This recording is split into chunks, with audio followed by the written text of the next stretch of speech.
ውድ ቻናላችን ቤተሰቦች እንኳን ወደ ቻናላችን በደህና መጣችሁ። ዛሬ የጨዋታ ቀን ነው። ምሽት 1 ሰዓት ተኩል ላይ ሊቨርፑል በአንፊልድ ቶተናምን የሚያስተናግድ ይሆናል። የዚህንም ጨዋታ ማች ፕሪቪው ቅድመ ጨዋታ ይዤላችሁ መጥቻለሁ። እስከ መጨረሻው ደቂቃ ድረስ አብራችሁ ቆይታችሁ እንድትከታተሉ በአክብሮት ጋብዛለሁ። እናንተም በጨዋታው ዙሪያ ያላችሁን ሀሳብ፣ የጨዋታ ግምታችሁን ኮሜንት ሴክሽን ላይ በመጻፍ እንድታሳውቁኝ፣ ሰብስክራይብ፣ ላይክ፣ ሼር እያደረጋችሁም የቻናሉ ቤተሰብ እንድትሆኑ በአክብሮት እጋብዛለሁ። አሁን በቀጥታ ወደ ማች ፕሪቪው የምንገባ ይሆናል። አብራችሁን ቆዩ። ዛሬ ምሽት 1 ሰዓት ተኩል ላይ በእንግሊዝ ፕሪሚየር ሊግ የ30ኛ ሳምንት መርሃ ግብር ሊቨርፑል ከቶተናም ጋር የሚገናኝ ይሆናል። ይህም ጨዋታ ለሁለቱም ቡድኖች በጣም አስፈላጊ የሚባል ጨዋታ ነው። ሊቨርፑል የሻምፒዮንስ ሊግ ቦታን ይዞ ለማጠናቀቅ ከቼልሲ፣ ማንቸስተር ዩናይትድ እንደዚሁም ደግሞ ከአስቶን ቪላ ጋር ከባድ ፉክክር እያደረገ ነው የሚገኘው። ከነዚህ መካከል ደግሞ በትናንትና ምሽት 2 ሰዓት ተኩል ላይ በጀመረ ጨዋታ ቼልሲ በኒውካስል ዩናይትድ 1-0 በሆነ ውጤት ተሸንፏል። እንደዚሁም ዛሬ 11 ሰዓት ላይ ማንቸስተር ዩናይትድ ከአስቶን ቪላ ጋር የሚያደርጉት ጨዋታ አለ። ሊቨርፑሎች የዛሬውን ጨዋታ በማሸነፍ ቼልሲን በ3 ነጥብ መብለጥ ይችላሉ። እንደዚሁም ደግሞ ከማንቸስተር ዩናይትድ እና ከአስቶን ቪላ ጋር ያላቸውን የነጥብ ልዩነትም ማጥበብ ይችላሉ።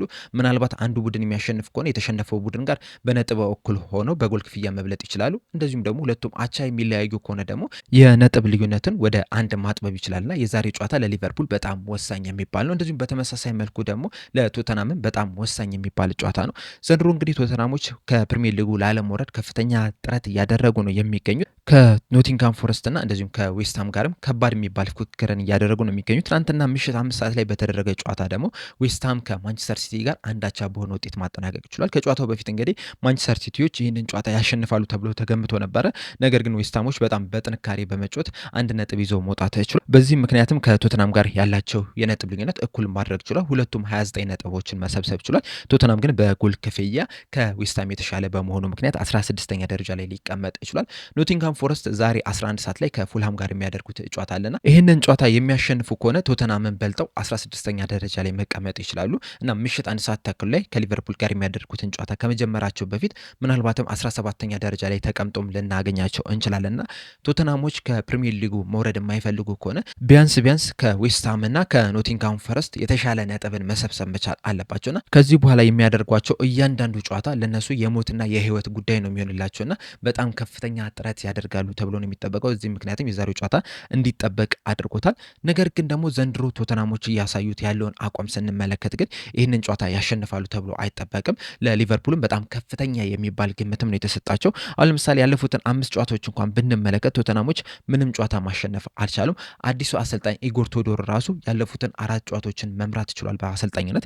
ነገር ግን 4ቱንም ሊሸነፍ ችሏል።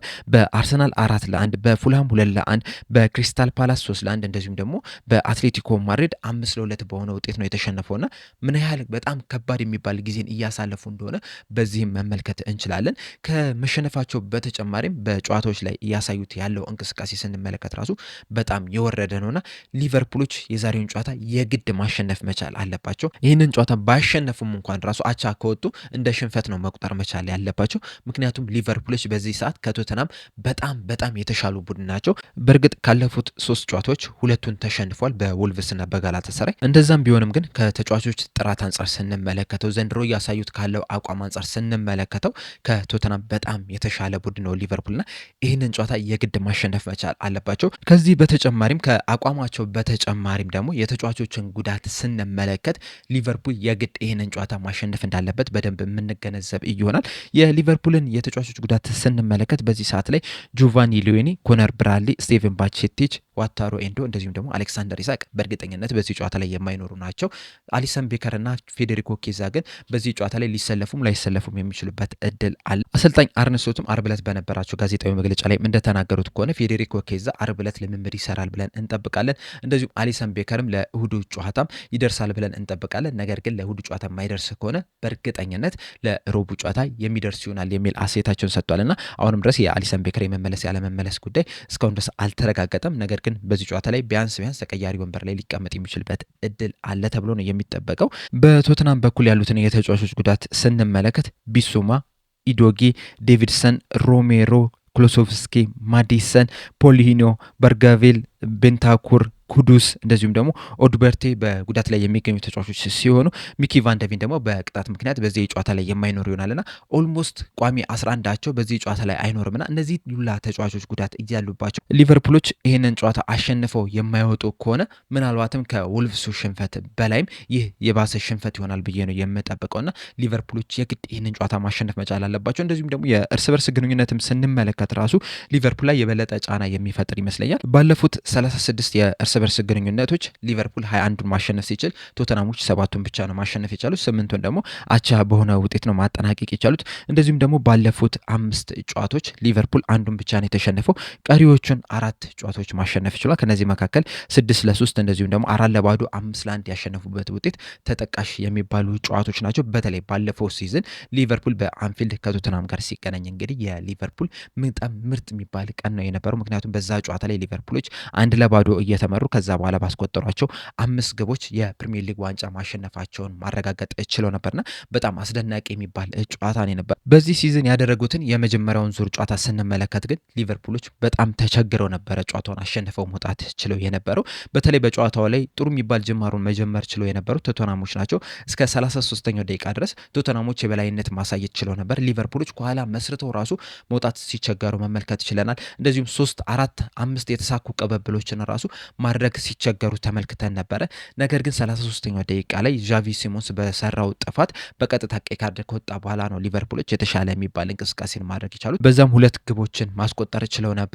ከዛ በኋላም የተለያዩ እድሎችን መፍጠር ችለው ነበር። ነገር ግን እነዛን እድሎች ሳይጠቀሙበት ቀርቷል። ቶተናሞች በአንጻሩ ከ80ኛው ከ78ኛው ደቂቃ በኋላ የተሻለ እንቅስቃሴን ማድረግ ጀመሩ። 83ኛው ደቂቃ ላይም ጎል አስቆጠሩ። ከዛ በኋላ ሊቨርፑሎችን በተደጋጋሚ ሲያጠቁ መመልከት ችለን ነበር። ሊቨርፑሎች ናቸው ቀይ ካርድ የወጣባቸው ሲመስሉ የነበሩት። ቶተናሞች በአንጻሩ ቀይ ካርድ የወጣባቸውም አይመስሉም ነበር። ከጎሏ መቆጠር በኋላም በተደጋጋሚ ሊቨርፑልን ሲያጠቁ ነበር። የተወሰኑ ጎል ማስቆጠር የሚችሉባቸውንም አጋጣሚዎችም አግኝተው ነበር። ነገር ግን ሊቨርፑሎች ተሟሙተውም ቢሆን እነዛን ኳሶችን ሊያድኑ ይችላል። ከዛ በኋላ 93ኛው ደቂቃ ላይ አምበላቸው ሮሜሮ በሁለተኛ ቢጫ ካርድ በቀይ ካርድ ከሜዳ ሊወጣ ይችላል። እንደዛም ቢሆንም ግን ሊቨርፑሎች ጥሩ እንቅስቃሴ ማድረግ አልቻሉም። ቶተናሞች 2 ቀይ ካርድ ወጥተውባቸው ራሱ ከ93ኛው እስከ 101ኛው እስከ 102ኛው ደቂቃ ድረስ በጣም ምርጥ የሚባል እንቅስቃሴን ማድረግ ችሏል። ቀሪዎቹን 78 ደቂቃዎችም የተሻለ የሚባል እንቅስቃሴን አድርጓል። በዛ ደቂቃዎች ራሱ አቻ መሆን የሚችሉባቸውን አጋጣሚዎችም አግኝተው ነበረና ሊቨርፑሎች ምን ያህል ተቸግረው እንደነበረ ያ ጨዋታ በደንብ የሚያሳይ ነው። 2 ተጫዋቾች ቀይ ካርድ ወጥተውባቸው ቶተናሞች ጥሩ የሚባል እንቅስቃሴን ማድረግ ችለው ነበርና የዛሬው ጨዋታን ራሱ ሊቨርፑሎች ንቀውት ሊገቡ አይገባም። በእርግጥ እውነት ነው ቶተናሞች ጥሩ የሚባል ጊዜን እያሳለፉ አይደለም የሚገኙት። የተለያዩ ተጫዋቾች ጉዳት ላይ ናቸው የሚገኙት። እንደዚሁም ደግሞ ውጥንቁጥ የጠፋም ቡድን ሆኖ ነው እየተመለከተን የምንገኘው። እንደዛም ቢሆንም ግን ሊቨርፑሎች በጣም በጥንቃቄ ይህንን ጨዋታ መጮት መቻል አለባቸው። የተሻለ የሚባል እንቅስቃሴን ማድረግ መቻል አለባቸው። ማሸነፍ እንደሚፈልጉም በዚህ ጨዋታ ላይ የግድ ማሳየት መቻል አለባቸው። በጋዜጣዊ መግለጫ ላይ እንደተናገሩት ከሆነ በእነዚህ ቀጣይ ጨዋታዎች ላይ ማሸነፍ እንደምንፈልግ በጨዋታዎች ላይ ማሳየት ይገባናል የሚል አስተያየትን ሰጥቷልና ይህንን አስተያየታቸውን ወደ መሬት ወደ ሜዳ ሊተገብሩት ይገባል። እንደዚሁም ቅድም እንዳልኳቸው የሻምፒየንስ ሊግ ቦታን ይዞ ለማጠናቀቅ ራሱ የዛሬው በጣም ምርጥ የሚባል አጋጣሚ ነው። በእርግጥ ከዚህ ቀደምም እንደዚህ አይነት ተመሳሳይ አጋጣሚን አግኝተው ነበረ። ነገር ግን ያንን አጋጣሚ ሳይጠቀሙበት ቀርቷል። የዛሬውን ግን የግድ መጠቀም መቻል አለባቸው። ከስህተታቸው የግድ ሊማሩ ይገባልና ለሊቨርፑል በጣም ወሳኝ የሚባል ጨዋታ። ሊቨርፑሎች እንግዲህ ከቶተናም ጋር በአንፊልድ በተለይ በፕሪሚየር ሊጉ ያደረጉትን ጨዋታ ስንመለከት በጣም ጥሩ የሚባል ሪከርድ አላቸው። ካለፉት 15 ጨዋታዎች አንዱን ብቻ ነው የተሸነፉት። 10ሩን ማሸነፍ ሲችሉ በ4ቱ ደግሞ አቻ በሆነ ውጤት ነው ማጠናቀቅ የቻሉት። እንደዚሁም ደግሞ ያለፉትን 5 ጨዋታዎችም ስንመለከት ራሱ ሊቨርፑሎች 4ቱን ማሸነፍ ሲችሉ በአንዱ ብቻ ነው አቻ የወጡት። ይህም ደግሞ 2022 ላይ በተገናኙበት ጨዋታ ላይ ነው የነበረው። ለመጨረሻ ጊዜም ሊቨርፑልን በአንፊልድ ማሸነፍ የቻሉት 2011 ላይ ነው የነበረው፣ የዛሬ 15 ዓመት ማለት ነው። በዛ ጨዋታ ላይም ቶተናሞች 2-0 በሆነ ውጤት ነበረ ማሸነፍ የቻሉት። የቶተናምን የማሸነፊያ ግቦች ቫንደርቫርት እና ሙሪክ ነበረ ከመረብ ማሳረፍ የቻሉት። ከዛ በኋላ በተደረጉ ጨዋታዎች ግን ሊቨርፑልን ማሸነፍ አልቻሉ። ለመጨረሻ ጊዜ በአንፊልድ ሲገናኙም ሊቨርፑሎች 5-1 በሆነ ውጤት ነበረ ማሸነፍ የቻሉት። የሊቨርፑል የማሸነፊያ ግቦች ሉዊስ ዲያዝ፣ ማካሊስተር፣ ኮዲ ጋክፖ፣ መሐመድ ሳላና ኡዶጊ ራሱ ግብ ላይ ነበረ ማሳረፍ የቻሉ። እንደዚሁም ያለፉትን 3 የፕሪሚየር ሊግ በአንፊልድ የተደረጉትን ጨዋታዎች ስንመለከት ሊቨርፑል በአጠቃላይ ውጤት 13-6 በሆነ ውጤት ነው ማሸነፍ የቻለው።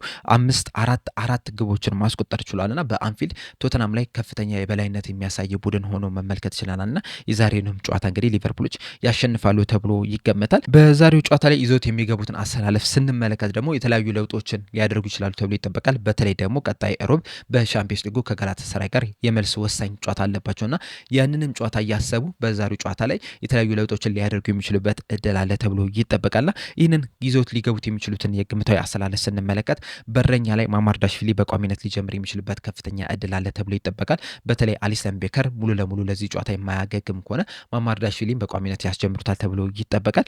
በተከላካይ መስመር ላይ ጀረሚ ፍሪምፖንግ፣ ኮናቴ፣ ቨርጅል ቫንደክ እንደዚሁም ደግሞ አንዲ ሮበርትሰን በቋሚነት ሊጀምሩ የሚችልበት እድል አለ ተብሎ ይጠበቃል። በተለይ በጋላታሳራይ ጨዋታው ላይ እንደምታስታውሱት አንዲ ሮበርትሰን እና ጀረሚ ፍሪምፖንግ በቋሚነት አልጀመሩምና ምናልባትም ለሌሎች ተጫዋቾችም እረፍት ለመስጠት እንደዚሁም ደግሞ ለነዚህ ተጫዋቾችም ደግሞ የመጮቻ እድል ለመስጠት በቋሚነት ሊያስጀምሩ የሚችሉበት እድል አለ ብዬ አስባለሁ። ወደ መሀል ሜዳው ስንገባ ደግሞ በደብል ፒቮት ላይ ራያን ግራቨንበርግ እና ዶሚኒክ ሶብዝ ላይ በቋሚነት ሲጀምሩ ልንመለከት የምንችልበት ከፍተኛ እድል አለ ብዬ ገምታለሁ።